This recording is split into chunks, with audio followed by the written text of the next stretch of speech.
The 2023 Honda Accord has officially been unveiled with its redesign and nice clean look on its front end. The Honda Accord has made changes to its powertrain that a lot of people are actually not fond of, and we're going to get more into the different engine options that Honda has to offer. We're also going to talk about if a Honda Accord is actually worth the upgrade over a Honda Civic. Because now, let's face it, vehicles are just getting bigger, bigger, bigger, and bigger. And so a current Honda Civic is essentially the same size as an Accord 10 or 15 years ago. So instead of paying $10 or $15,000 more for an Accord, does it just make sense to buy a Honda Civic? So I'm going to share my screen with you all, share some information from Honda's website about the specs around the newly designed Honda Accord, and just get into more of the details around this new product that Honda has to offer. Please be sure to like this video, subscribe. I'm trying to reach 1,000 subscribers soon, so I would appreciate it if you all subscribe. All right, now getting into Honda's website, I'm on their media's website, and here we have information about the new 2023 Honda Accord. And one of the major differences between this year's and last year's, or this generation and last generation, is they dropped the 2.0 turbocharged engine, and instead they have the two motor hybrid electric system. That's one of their engine options, and then they had the 1.5 turbo engine. And so those are the only two engine options that you have for this Honda generation going forth.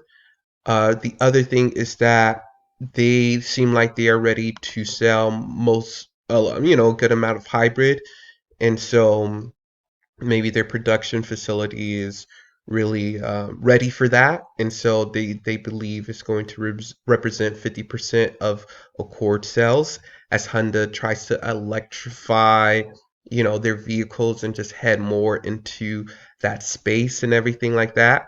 I've been reading comments online, and people really do like the 2.0 turbocharged because it definitely gave more power to the larger vehicle. I think people understood, like, okay, a Civic is fine with a 1.5 turbocharge or just a regular 2.0 liter engine, but an Accord needs a little bit more power.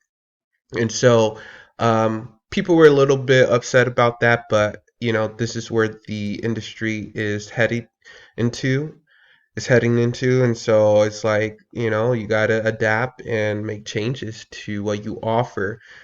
And so, yeah, right here, they're just talking about the highlights. They're going to have a Google built-in system where all the apps, Google apps, are connected right there on the screen.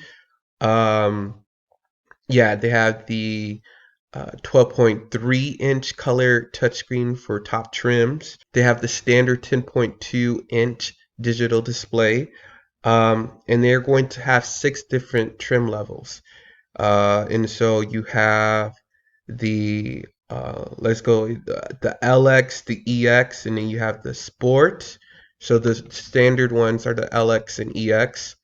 That gives you the 1.5 turbocharge, and then you can upgrade and get the Sport, EXL, Sport L, or Touring, and you have that option for the hybrid powertrains. Or I think that's the only powertrain for those options. I'm not sure if you get a Sport, can you even get a 1.5 turbo engine. But yeah, there's no pricing yet done on the Honda Accord. They didn't release any pricing, but they said about the release date should come out sometime early next year. So we don't have an exact date or an exact price, but it's going to be an increase from last year. And so a lot of people predicting that like the LX or EX to start around $28,000 to $30,000, and then go as high as 40, 45 for the Touring. All right, looking at this chart over here, of different specs about the engine. So the hybrid gives you 204 horsepower and 247 pounds-feet of torque.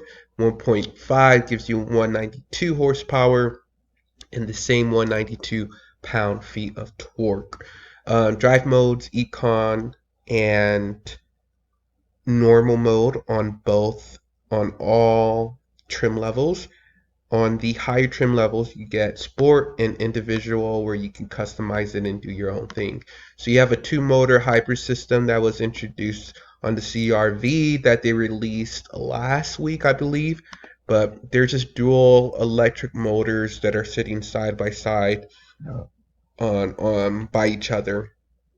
You have the wheel size, 17-inch wheels on the lower trims, and then you can get up to 19 on the Sport L, and Touring. Other things we have wheelbase right here, length 195.7 inches, and I heard that this is actually like almost 3 inches longer than the previous generation, and so hey, they're getting bigger. They're getting bigger for real. Um, but yeah, let me know what you all think of the Honda Accord.